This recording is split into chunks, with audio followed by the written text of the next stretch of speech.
When it's winter outside, it's a perfect excuse to come indoors and indulge some creative play in your art studio. This lakeside scene where I work was one of the things that I've recently added to my sketchbook. I started on a pre-prepared page in my large pith Ora Blanco sketchbook. I did this months ago, not knowing what I would come back and fill the page with later. Next up, I'm using soft pastels. As it isn't completely blank, it's less intimidating, but I do find that soft pastels are fantastic for taking fear away, as you can blend and smooth them to almost nothing. For me, the beauty of mixed media is the freedom. Here I'm laying down pastels to begin, but honestly you could put them down at any stage in the process, and later on in fact I will layer them up on top of the paint that I subsequently apply. At this point in the process, I'm just concerned with getting colours in the rough areas that they need to be, given the final image that I want to create. This jumbo paintbrush is a size 30 round by De La Rowney in the Aquafine range. It's really big, and the bristles have quite a lot of spring as they're synthetic. It was relatively cheap, and because of that I don't mind using it for all my different paints, including acrylics, as long as I give it a really good wash afterwards.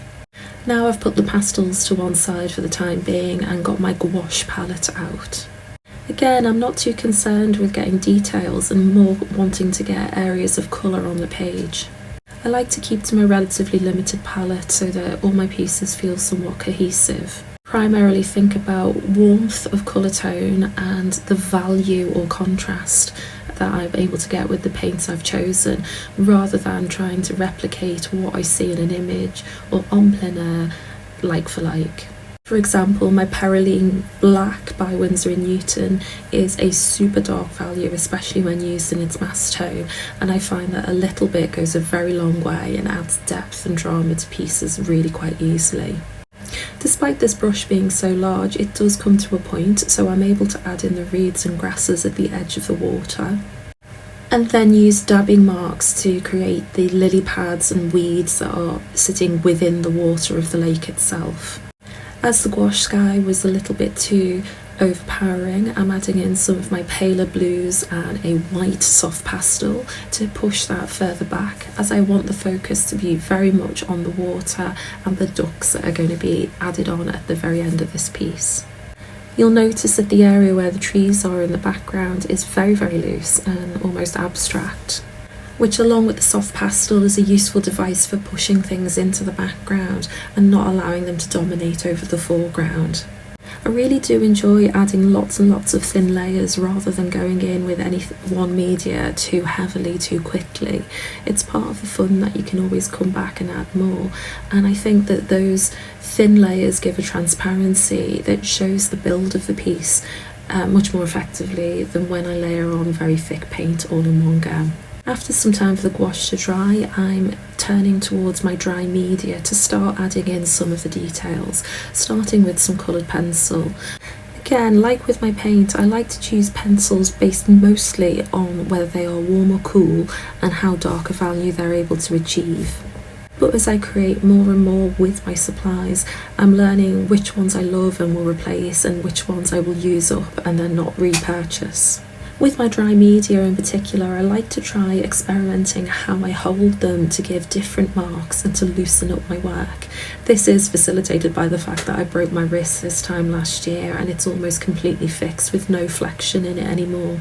And whilst at first it absolutely terrified me that I'd not be able to make art again, I've really embraced it, and I really enjoy the fact that I have to think differently and I can't rely on the manual dexterity that I used to have before the accident.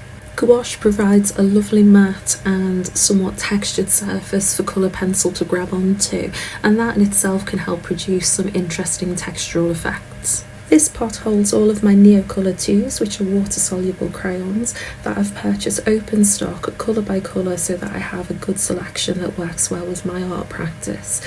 I also keep a single white oil pastel that I can use to add in those finishing touches and give some really dense opaque white where I need it.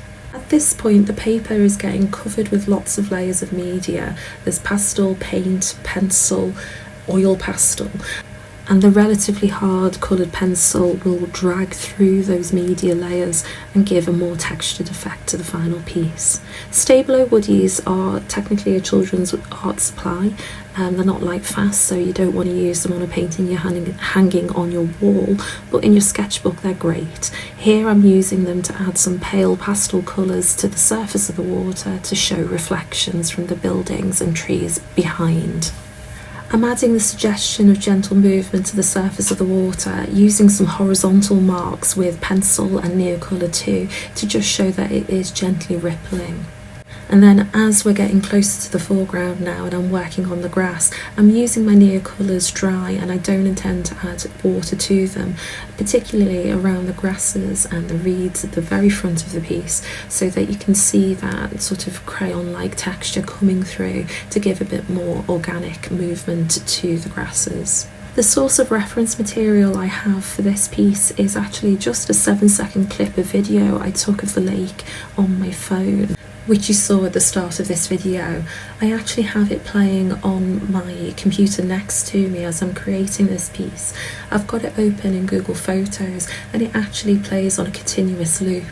Now obviously it's not the most scintillating thing to sit and watch for hours at a time, but as I'm working I'm glancing up and I'm just seeing the shifting light and the movements of the ducks in the water, and that is helping give me some more information about the forms in the reference than if I was just working from a static photograph. I only used 2 paintbrushes for the whole of this piece, and this one is an Eradicator by Rosemary & Co. It's meant to lift paint from the page after application, so the bristles are quite short, stiff and rigid. But it's also brilliant at making marks with paint, and you can also get a good degree of control if you use the very edge of the paintbrush. Like you can see here, I added in the ducks with some nice opaque white gouache and managed to get just enough detail that I can come back and add colour to with pencils, etc. after the paint has dried. It's also brilliant for more dry brushing techniques where you use paint with very little water, and in this case I'm using it to create the branches of the trees.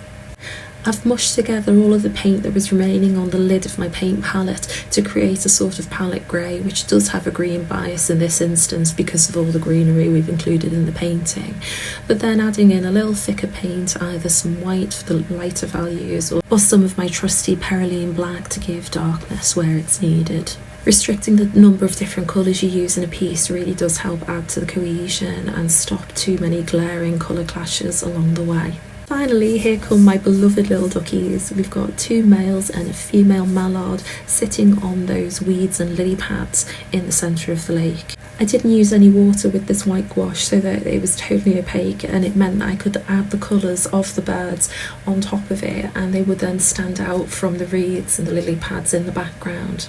Those details were added with my coloured pencils and coloured 2 pastels, but also at this point I was reaching for my Posca pens as I needed some brighter yellows and oranges to add the details of the birds' beaks in particular, which I wasn't able to get with the pencils I had on hand. If the ducks had been larger, I could have used my soft pastels as they're very opaque if you don't blend them too much, but they were far too small to get that level of detail with those chubby little sticks of pastels that I've got, as you can see on the right there.